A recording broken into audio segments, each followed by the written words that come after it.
are chanting things like Nazis out, everybody together against fascism, because a lot of people here feel that this party is not just far right, that it is that it has Nazi tendencies, that it is a fascist party.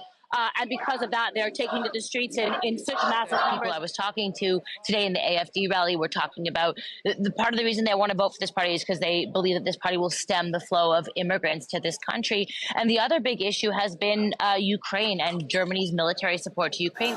Fresh clashes on one of Europe's oldest fault lines.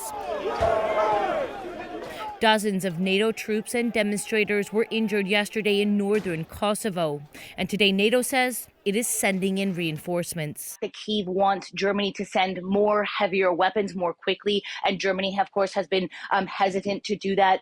Germany had this decades-old policy of not sending weapons to active war zones. She joins us now from Jerusalem.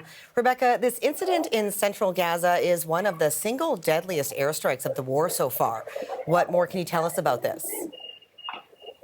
Yeah, Tricia, first I'll just say that figure of 70 people that we're hearing from Gaza's health ministry is likely to rise even further. We have these images today of people digging through the rubble, hoping to find people that could still be alive after this overnight attack. From the Israeli side, Israel's defense minister saying over the weekend that, if Hezbollah continues these attacks, then, they have the capability to do in Beirut, here where I am, what they are now doing in Gaza. So we've seen this real ramping up of rhetoric. Members of the hostages still held in Gaza and their supporters are now protesting here outside this military headquarters in Tel Aviv. Now, this is also the place where Benjamin Netanyahu and his war cabinet have been meeting. And the circumference of damage, it looks huge. Do you have a sense of that? Those top floors there, the windows are blown out and I can see the curtains flapping in the wind. That's how powerful this blast was, Andrew. Every window almost in my apartment is smashed. Windows and doors from the balcony were basically picked up and chucked across my living room.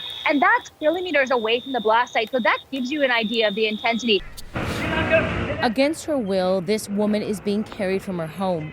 Rescue workers are worried the building could collapse, but Rose Salim Ulam doesn't want to leave. God is above protecting me, she says. But like so many here, she has no faith in her government to help. There are thousands of people in the streets of Beirut here helping with this massive cleanup operation. One of them has just handed me this piece of paper.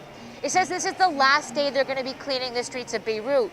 Tomorrow, they're going to start cleaning the country of corrupt politicians. We've just heard what we think is live fire ring out from downtown. And I just want to show you, there's a lot of people here. About an hour and a half ago, we saw most of these people heading toward downtown.